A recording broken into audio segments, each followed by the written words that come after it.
दोस्तों, भारतीय सिनेमा का एक ऐसा कलाकार जिसने 52 साल की उम्र में फिल्म इंडस्ट्री में कदम रखा और ऐसे छाए कि इनका डायलॉग आज भी ट्रेंड बना हुआ है। दोस्तों, फिल्म शोले के इमाम साहब यानी रहीम चाचा तो आपको याद ही होंगे, जिनका डायलॉग था, इतना सन्नाटा क्यों है भाई। एक भली शख्सियत के रूप में इन्हें पहचाना जाता था, हालांकि असल में वो एक जुनूनी आंदोलनकारी थे। एक ऐसे आंदोलनकारी जिन्होंने अंग्रेजों की गुलामी और उनकी नौकरी करने से साफ इनकार कर दिया था, और वो थे ए.के. हंगल साहब। नमस्कार, आप देख रहे हैं की मीडिया। और दोस्तों, आज के किस्सों के सफर में हम ए.के. हंगल साहब से जुड़ी उन किस्सों की चर्चा करेंगे जिसे शायद ही आपने सुने होंगे।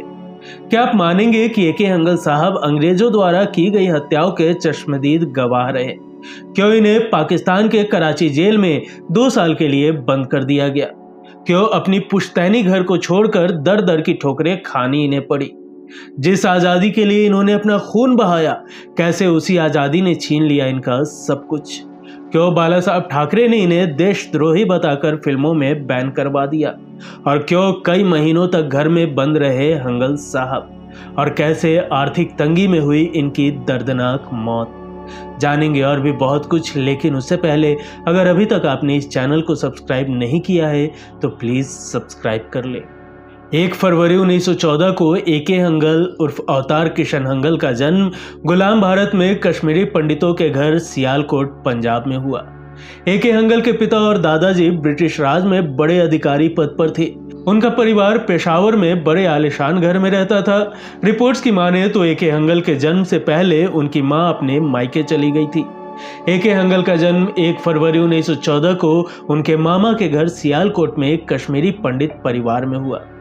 फिर जब ए.के. हंगल 5 साल के हुए तो उनकी मां का निधन हो गया, जिसके बाद उनके पिता ने उन्हें अपने पास पेशावर बुला लिया। पेशावर में रहते हुए वो कई दफा ड्रामा में हिस्सा लिया करते थे। ए.के. हंगल की मुलाकात पढ़ाई लिखाई के दौरान अब्दुल गफ्फार खान से हुई, जिनका उन पर खासा प्रभाव रहा। ए.के. हंगल के मामा कांग्रेस के नेता थे, और जब जलियांवाला बाग नरसंहार हुआ तो उनके मामा वहां की मिट्टी अपने घर ले आए।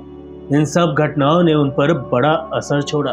फिर क्या था, उन्होंने अपने पिता और दादाजी की तरह ब्रिटिश सरकार में नौकरी करने के बजाय स्वतंत्रता की लड़ाई में भाग लेना वाजिब समझा। जब पेशावर के किस्सा ख्वानी बाजार में अंग्रेजों ने सरेआम लोगों का कत्ल किया तो ए.के. हंगल उसके चश्मदीद गवाह रहे। जब भीड़ अंग्रेजों पर पत्थर बरसा रही थी तो उम्र कम होने के बावजूद उनमें ऐसा आक्रोश था कि उन्होंने खुद भी पत्थर फेंकने शुरू कर दिए। जब भगत सिंह, सुखदेव और राजगुरु को पकड़ा गया तो उन्हें छुड़वाने के लिए मर्सी पिटीशन में भी ए.के. हंगल ने साइन किए थे। हंगल साहब ने भगत सिंह की गिरफ्तारी और फांसी भी देखी। आजादी की लड़ाई में शामिल होने के लिए हंगल को 3 सालों तक जेल में बंद रहना पड़ा। इस दौरान परिवार में भी उनके संबंध बिगड़े। उनके पिता ब्रिटिश सरकार के मुलाजिम थे, लिहाजा वो अपने बेटे को इस क्रांति से दूर रखना चाहते थे। मगर ए.के. हंगल भी कहां मानने वाले थे, वो आजादी की लड़ाई का हिस्सा बने रहे। कम उम्र में ही ए.के. हंगल की शादी आगरा की मनोरमा से करवा दी गई थी, तो घर चलाने के लिए वो दर्जी बन गए। आए दिन गांव में अंग्रेज आते थे और अपने खिलाफ आवाज उठाने वालों को बंदूक दिखाकर घुटनों पर बैठा दिया करते थे। इस समय ए.के. हंगल उनकी आंखों से आंखें मिलाकर मुंहतोड़ जवाब देते और झुकने से इनकार कर देते।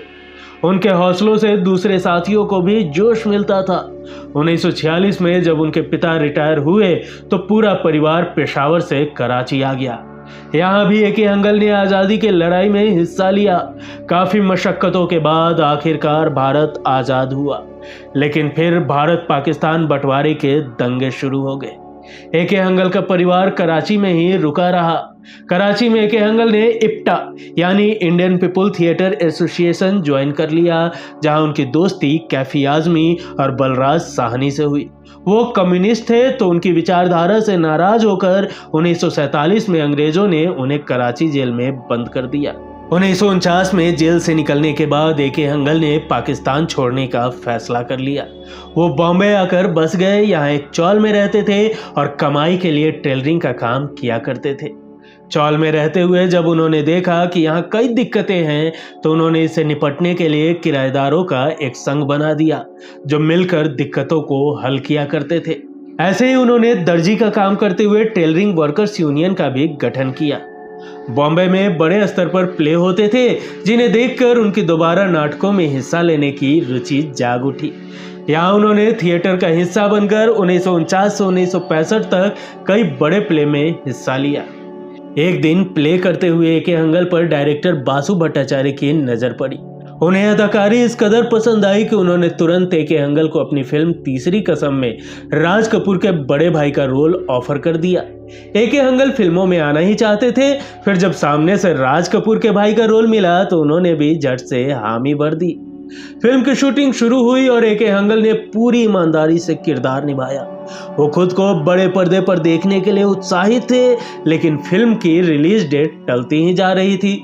आखिरकार 1966 में फिल्म तीसरी कसम रिलीज हो ही गई। पहले दिन ही खुद को देखने के लिए ए.के. हंगल थिएटर पहुंच गए। पहले कुछ मिनट बीते, फिर 159 मिनट की फिल्म खत्म हो गई, लेकिन वो किसी सीन में चंद सेकंड से ज्यादा नजर ही नहीं आए। दरअसल फिल्म की लेंथ कम करने के लिए मेकर्स ने बिना उन्हें बताए उनके ज्यादातर सीन काट दिए थे। निराश होकर ए.के. हंगल घर लौट आए, लेकिन जिन भी लोगों ने उनके साथ फिल्म में काम किया वो हर शख्स उन्हें अपनी अपनी फिल्मों में कास्ट करने लगा। पहली फिल्म तीसरी कसम के डायरेक्टर बासु भट्टाचार्य ने भी उन्हें अपनी दूसरी फिल्म शागिर्द में बड़ा रोल दिया और देखते ही देखते वो फिल्मों के पसंदीदा कैरेक्टर आर्टिस्ट बन गए। फिल्मों में उनका रोल इतना विनम्र हुआ करता था कि लोग उन्हें विनम्र साहब कहा करते थे। उनके सबसे पसंदीदा किरदार में शोले के रहीम चाचा, आईना के राम शास्त्री, शौकीन के इंदर सेन, नमक हराम के बिपिन लाल पांडे के रोल शामिल हैं। उन्होंने 16 फिल्में राजेश खन्ना के साथ की है। इसके अलावा हंगल ने आईना, नमक हराम, मंजिल, प्रेम बंधन, हीर रांझा, अर्जुन, कोरा कागज जैसी तमाम फिल्मों में काम किया है। ए.के. हंगल ने अपने जीवन में लगभग 225 फिल्मों में काम किया। उन्होंने कई फिल्मों में पिता और दादाजी के रोल निभाकर लोगों के दिलों में अपनी एक अलग जगह बनाई। दोस्तों, एक वक्त ऐसा भी आया जब हंगल साहब को बाल ठाकरे ने बैन करवा दिया था।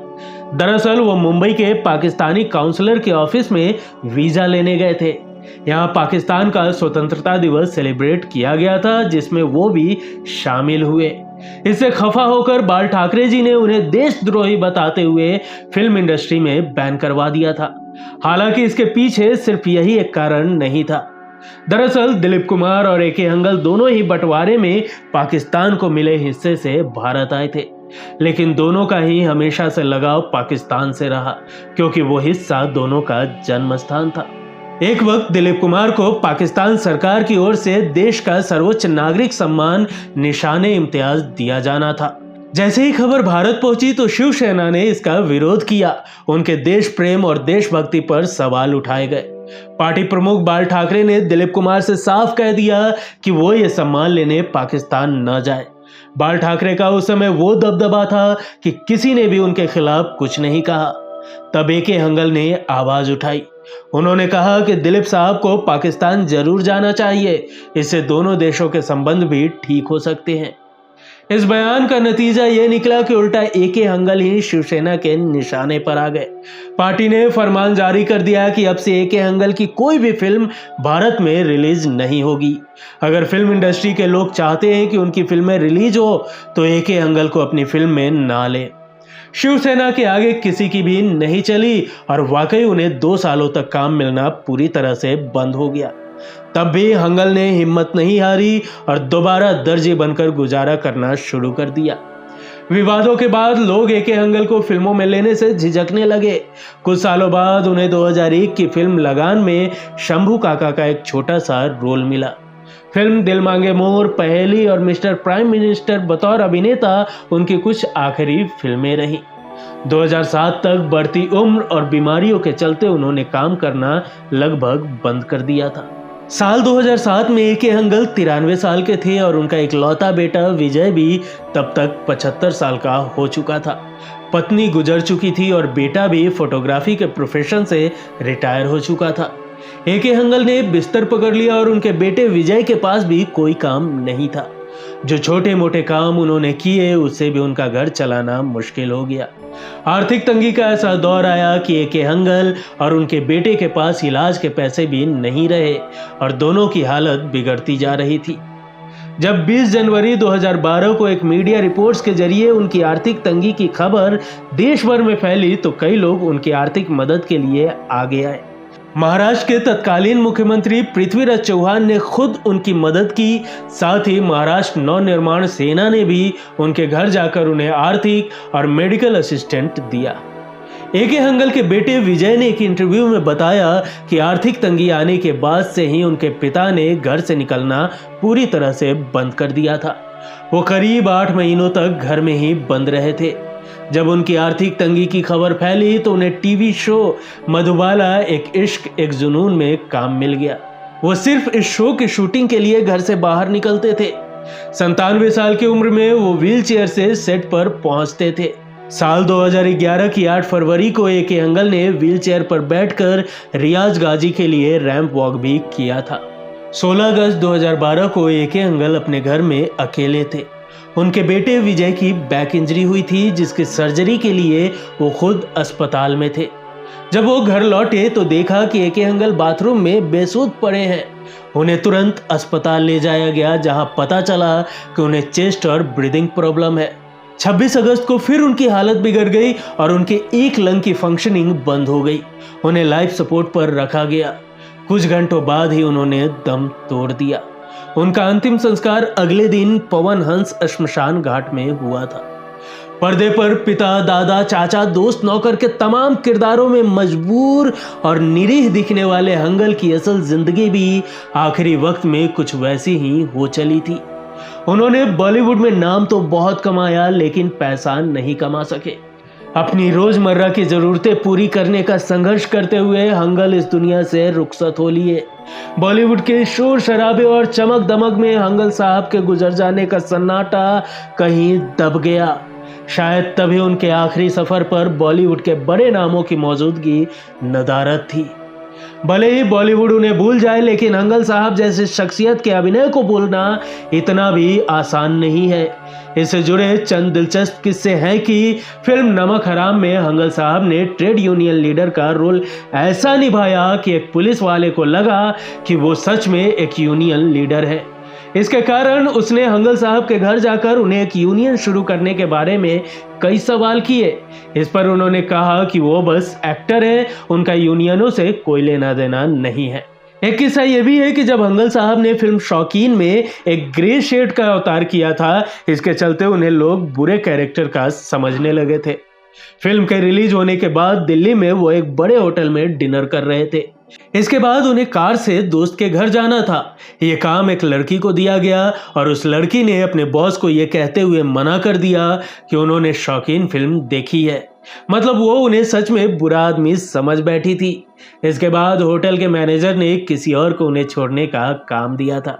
दोस्तों, जैसा कि सभी को पता है कि हंगल साहब फिल्मों में आने से पहले थिएटर करते थे। वो भारतीय जननाट्य संघ नाम के थिएटर समूह से भी जुड़े थे। यहाँ उन्होंने अमीर और गरीब के बीच बढ़ती खाई और गरीबों से जुड़ी कई समस्याओं पर नाटक किए थे। ऐसे ही एक नाटक में उन्होंने संजीव कुमार को भी एक रोल दिया था। एक बार हंगल साहब रूस से भारत लौट रहे थे। तब किसी टेक्निकल समस्या के कारण उनका प्लेन पाकिस्तान के कराची एयरपोर्ट पर लैंड करना पड़ा। वो एयरपोर्ट पर बैठे थे तो उनके फैंस ने उन्हें पहचान लिया और घेरा लगाकर उनसे और बॉलीवुड स्टार से जुड़े कई सवाल पूछने लगे। तो दोस्तों, ऐसी थी ए.के. हंगल साहब की शख्सियत। दोस्तों, आपको हंगल साहब के ये किस्से कैसे लगे हमें कमेंट कर जरूर बताएं और साथ ही हंगल साहब के लिए कुछ प्यार भरे शब्द भी जरूर कमेंट करें। वीडियो पसंद आई हो तो एक लाइक जरूर करें। मिलेंगे अगले एपिसोड में फिर किसी दिलचस्प किस्सों के साथ। तब तक के लिए नमस्कार।